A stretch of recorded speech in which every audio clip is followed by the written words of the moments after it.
One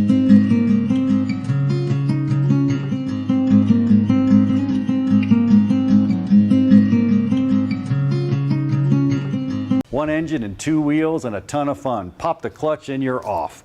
Welcome to this AMSOIL Tech Tip. Now, I said pop the clutch and you're off. That's a perfect scenario. Why? Because we're talking about the wet clutch system. You can see it right here. It's actually like an automotive clutch. What you have is you got some steels and some fibers in between here and a big spring that's holding pressure on it. Goes inside of this basket. So when you push in the clutch, you're actually going to push in on these springs, and then what that's going to do is free them up. And when it frees it up, you're not transferring any energy to the rear wheel. You let go of the clutch, bam, they squeeze together. In the perfect scenario, you're off and running. But with that comes some issues. Now, the clutches themselves. Inside the clutches, you have these plates and you have these steel things right here, these fibers.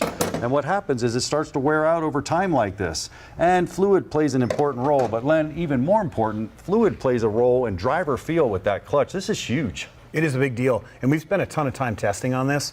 The rider input is big on a dirt bike. You really need to have the lever feel to be consistent, meaning I want the lever to be somewhat progressive, but not super grabby so the bike takes off from underneath you. So the way you can influence that, there's a couple different ways. Viscosity will play into that. The thicker the oil, the more progressive the clutch feels.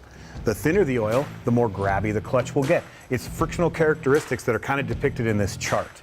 This is a real complicated way of putting numbers to lever feel. And what they do is they classify it in different ways. So there's a JSO MA, MA1, MA2, and then MB being the slipperiest.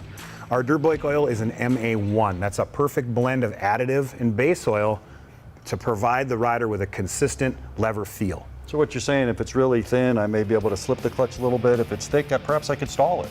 That's correct. That's cool. Now that also has to do a big job. We're talking about the transmission, we're talking about all the engine components and the wet clutch in one system. So